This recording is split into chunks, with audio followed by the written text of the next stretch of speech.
right after exploring Guimaras, Iloilo, and Capiz City, we're about to visit a tropical getaway in Bawan, Batangas sa Dayo Beach Resort.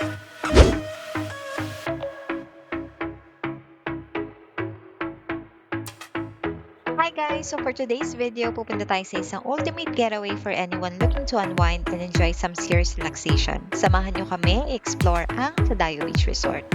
Pero bago ang lahat, mag-breakfast muna tayo.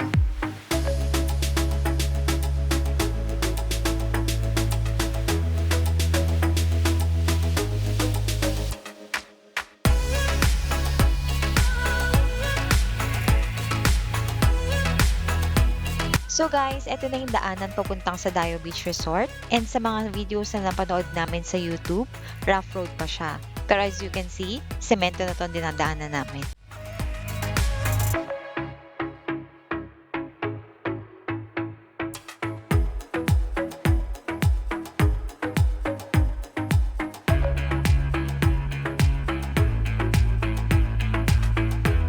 So guys, do not pin sa Dayo Beach directly at Waze because the roads that are suggested are the narrowest and steepest. Ito yung San Luis, Alagao, Inikbulan, at Manalupang. Please ensure to take the Santa Maria Bawan Alpha Mart route via Google Maps.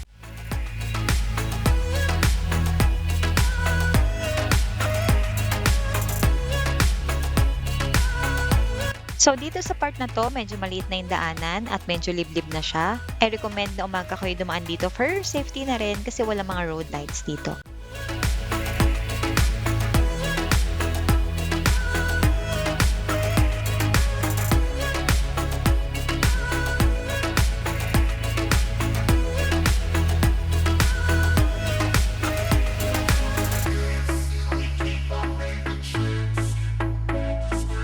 Tapos guys, dito na yung mga uphill and downhill na daanan. Siguraduhin yung in good condition ng mga sasakyan nyo para iwas sira na rin.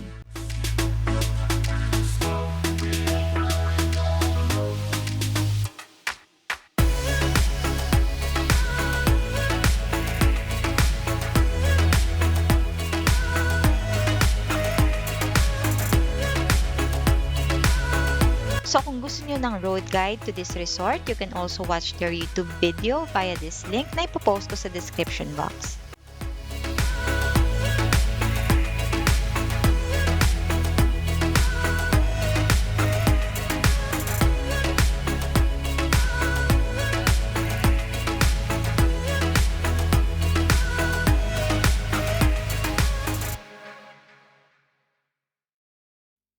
So guys, finally nakalagpas na kami sa makikipot at matatarik na daan at paakyat na kami dito sa pay parking ng mga resort dito.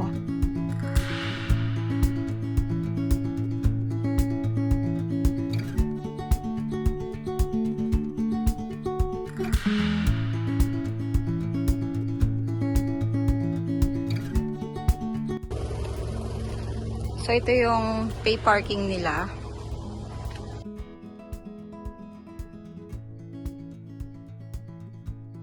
So, yung bayad dito is 200 pesos.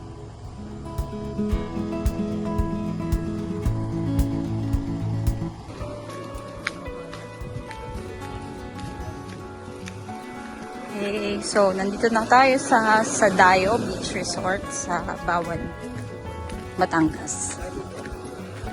So, ayan siya. High tide daw.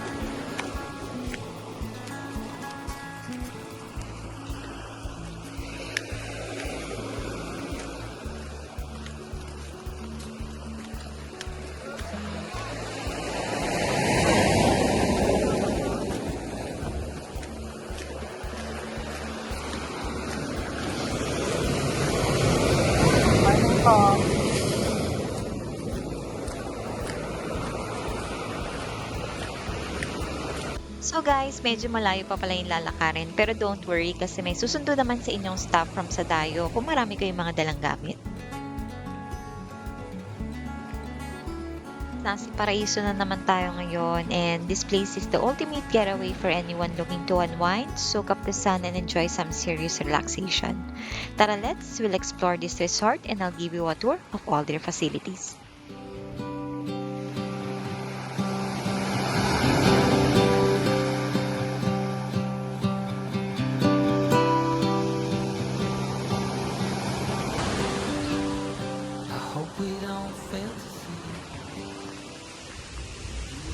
So, nandito na kami sa Sadayo. And ito yung mga rooms nila. Ito yata yung pang couple rooms. Ayan.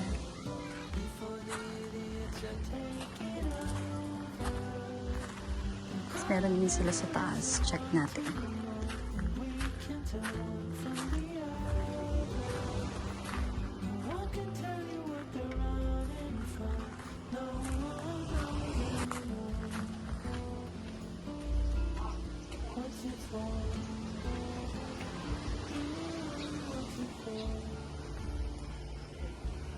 Ayan.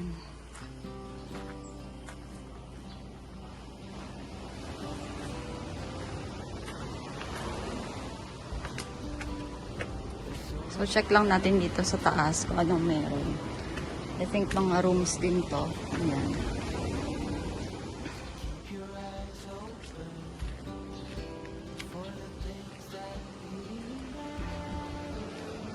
Tapos dito sa taas,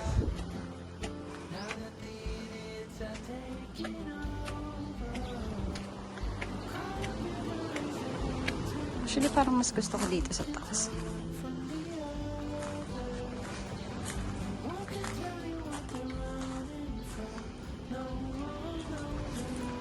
Ayan siya. So, ito yung pinakataas ng Sadayo. So, meron silang mga tables dito na pwede niyong tambayan sa afternoon or sa lunch. Tapos, meron silang 4 na rooms dito sa taas.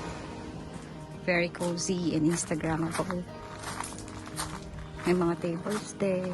So guys, ito yung itsura ng mga rooms dito sa pinakataas ng Sadayo Beach Resort. Kung titignan nyo, ito ay mostly for family.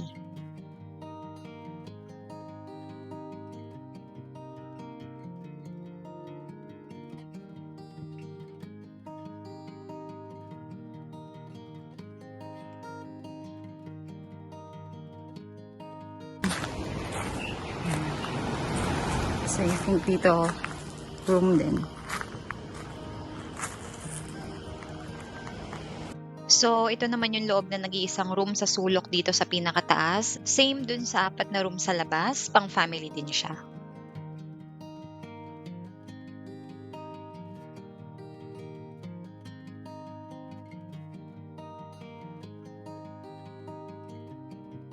Ito yung sa second floor nila. Tapos may mga tables din. May beach view. Check lang natin dito.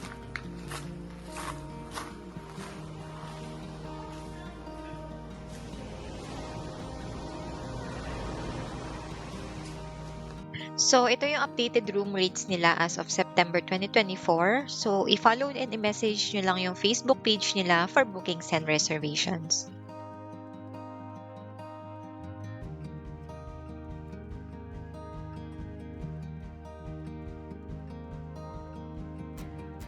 Is parang something tambayan lang.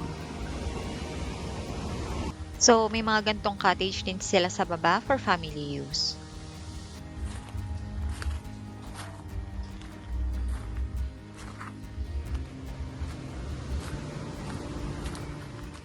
So guys, ito yung common restrooms nila. For me, this is a 10/10 kasi madami-dami siya. So siguro walang pila-pilang magaganap. And ang pinaka-importante sa lahat, malinis and well-maintained. Sadayo Beach Resort has a pristine with crystal clear water and is perfect for a relaxing swim. Solo namin today ang resort, allowing us to fully enjoy the serene and peaceful ambience.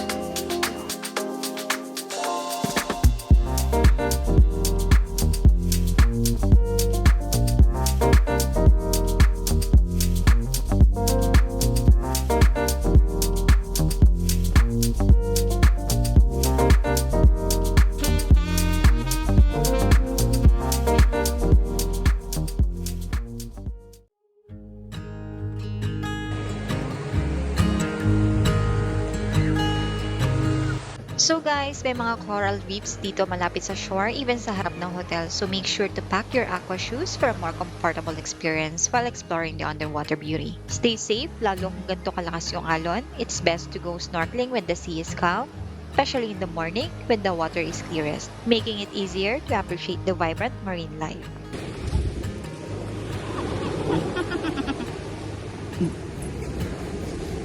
Mga nagdagat pero nakapayong. Skincare is life.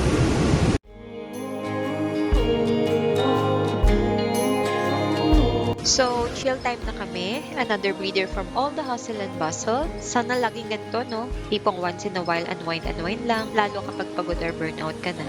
Yung may tipong mga gantong moments lang para ma-recover mo ulit yung self mo. Kaya kailangan din talaga natin kumayod ng kumayod para marami pang mga ganitong pagkakataon. Okay, so 6:31 na and kakatapos lang namin mag-antay ng sunset. So, babalik na kami ngayon sa Dayo. And magdi-dinner na kami. Nag-order lang kami ng inihaw na bangus and rice. Tapos pagod na yung mga bata. Tapos ito pala yung mga ano nila, yung mga couple rooms nila. Ayan. So meron silang 3 dito. Nakakatawa guys kasi may paganda sila. Ayan.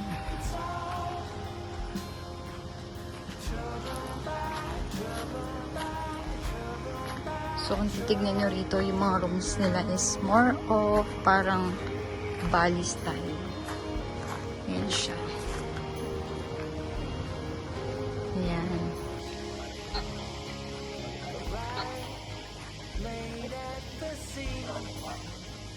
May naririnig ako nagtutuko. Don't know what you mean. So guys, may papakita pala ako sa inyo. Sobrang ganda niya today. There's no way out, and God knows I've tried. So guys, they have restaurant here pero onti lang menu nila and medyo pricey din yung foods. Siguro kasi malayo din talaga yung mag-groceries and palengke dito. So ito yung menu nila para may idea din kayo. Pwede rin naman kayo magdala ng food, babayaran nyo lang yung corkage fee. So hindi pa kami tapos uminom guys, pangatlong mucho na namin to. Talagang na-enjoy lang namin yung view and ambience ng hotel na to. Kaya na-enjoy rin namin yung inom namin. So iakyat ko na tong mga bata sa rooms, papaliguan, and doon na kami inom sa mga table sa labas ng room namin. Landahan.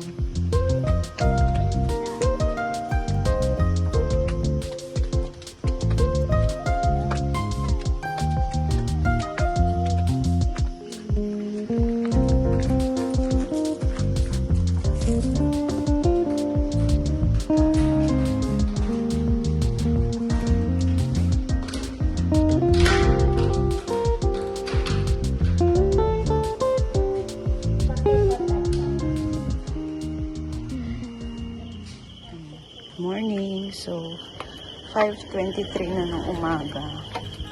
And mag-breakfast na kami. Tahimik dito guys. Sobrang tahimik.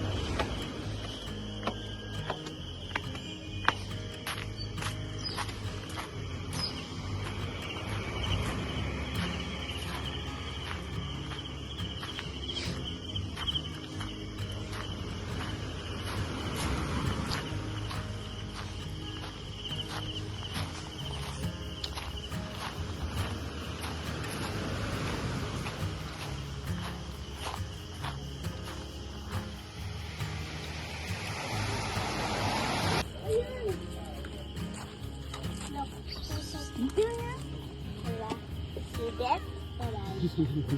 There's only two. Where's the other one? Yeah. They don't. Anim na yan. Hindi. Yan, sa kanila, 3. At tig-isa sila dyan. Oo. Ay. At ito na lang, isa nito. Tsaka isa pa akong danggit pare. Ako, dalagang bukay. Isang danggit pa. 2, 4, 60. Tapos may isa pa tayong free. Ano yung free mo, Big? Danggit na lang din. O, sige, danggit na lang din. Danggit free na lang, oo. Gawa mo ka ng maganda. Dapat ano kayo.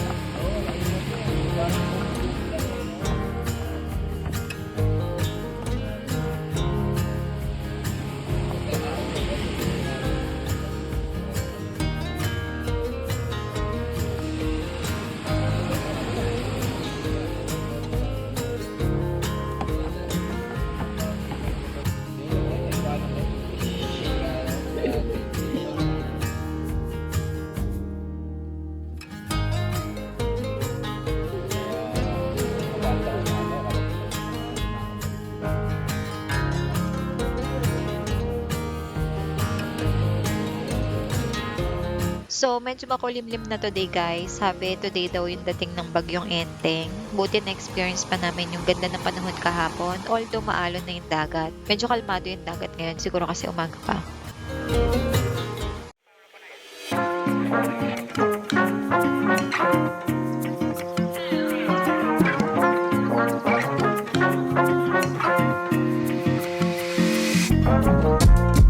So guys, kahapon ko pa gustong silipin to kaso baka may tao. So, eto yung loob ng couple room nila dito sa baba. Okay din siya pala. Mukhang presko dito sa loob. So ayun guys, pa-check out na rin kami and I highly recommend this resort. This is actually one of the best beaches I went to in Batangas. Ang lugar ay napakaganda at sobrang nakaka-relax. Overall, it was a great stay. Thank you sa Dayo!